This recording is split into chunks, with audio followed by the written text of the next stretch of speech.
7 segundo lang ang inabot, mas mabilis pa kaysa sa isang malalim na paghinga. Ang barkong pampasaherong Habliani, na ang pangalan ay nangangahulugang Sirena, ay lumubog sa ilalim ng Danube, hinila pababa ang mga sakay nito. Sa harap mismo ng Hungarian Parliament, ang mga naging bunga ng trahedya ay umalingaw-ngaw lampas sa mga pampang ng ilog at nagbunsod ng mga nakakabahalang tanong tungkol sa pananagutan at kaligtasan sa pinakaabalang mga daluyan ng tubig sa Europa. Ang kabisera ng Hungary na Budapest ay hinahati ng ilog Danube sa gitna.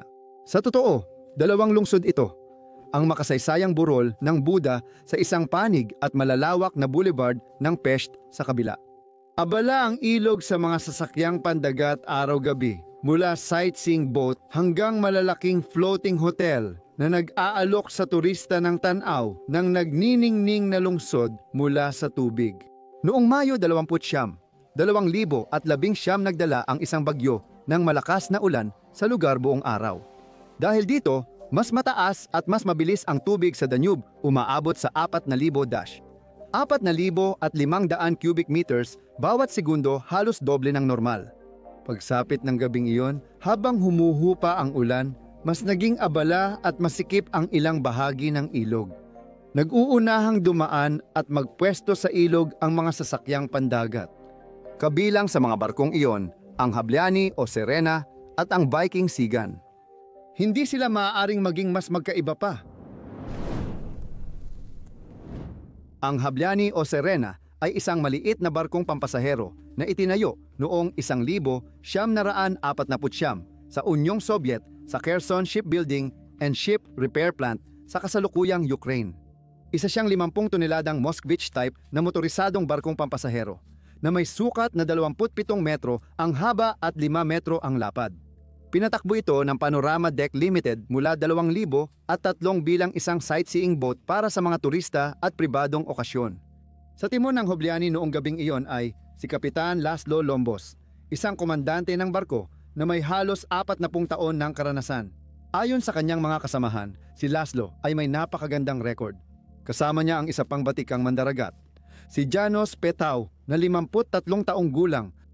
Ang Viking Sigan ay isang bagong-bagong lumulutang na Colossus, isang hotel ship na may sukat na 135 metro ang haba at halos 12 metro ang lapad.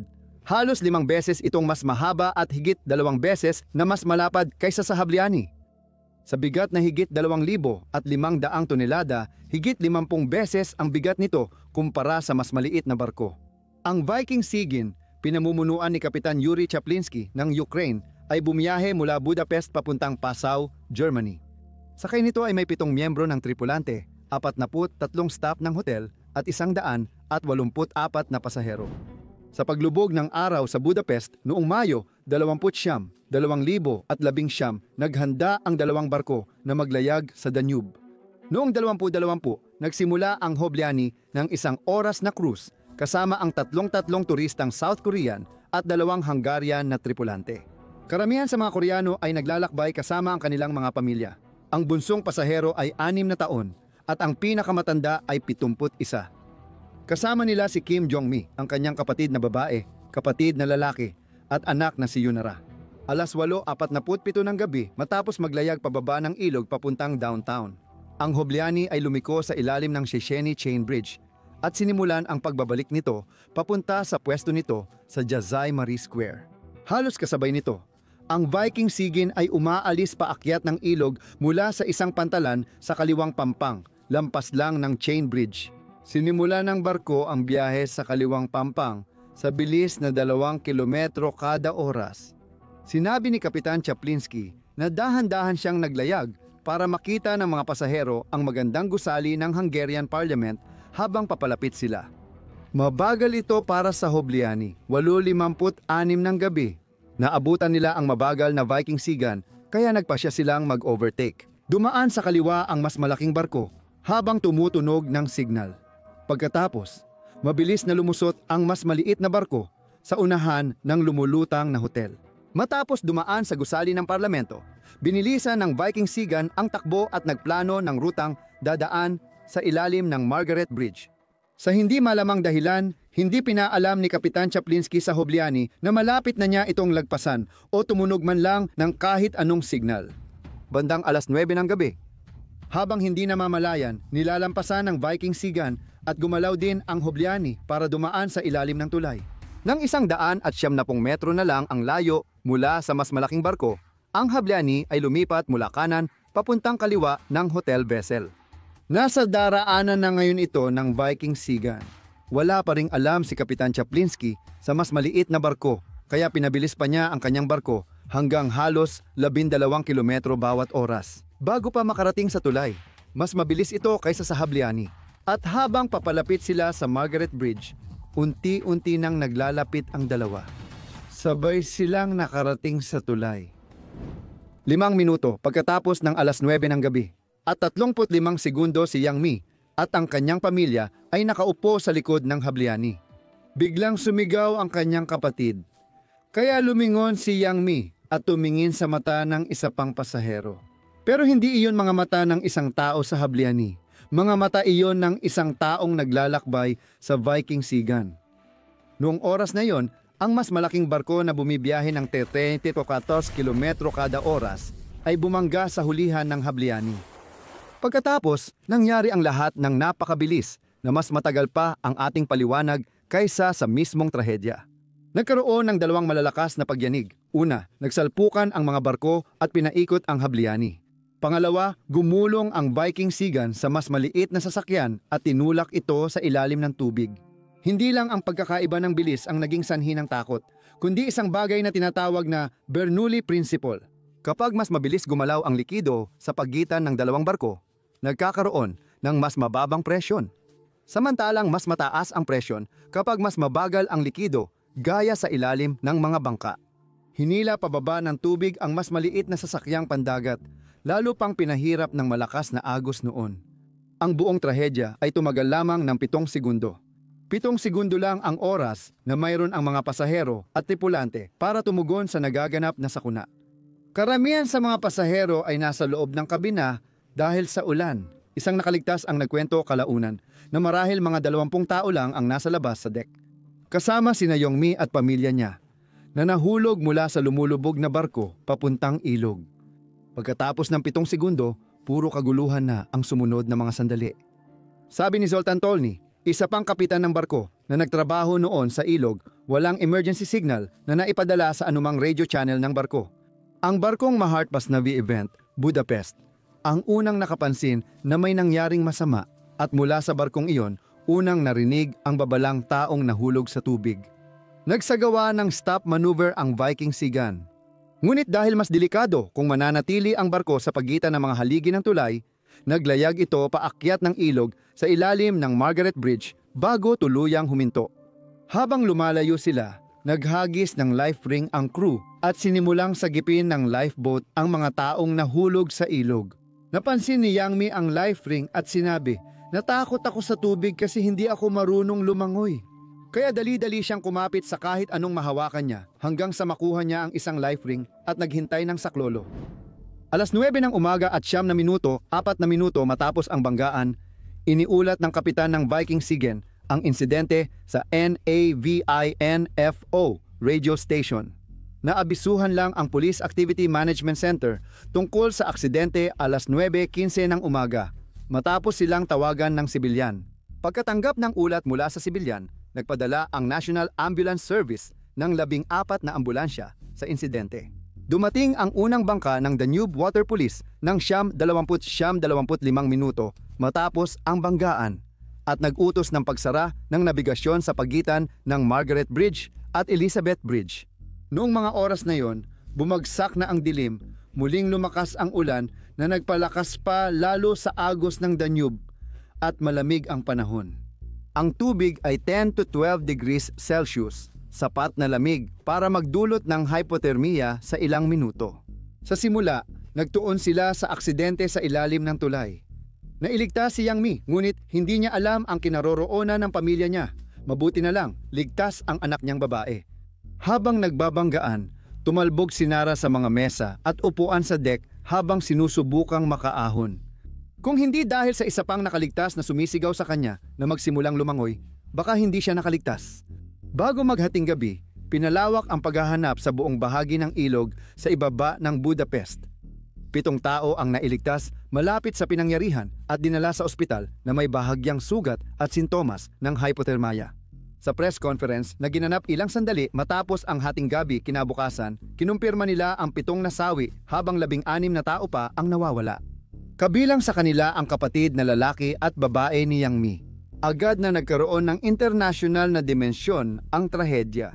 Inutusan ni Pangulong Moon Jae-in ng Timog Korea na magtatag ng isang government-level na operative group upang tumulong sa mga naapektuhan ng sakuna.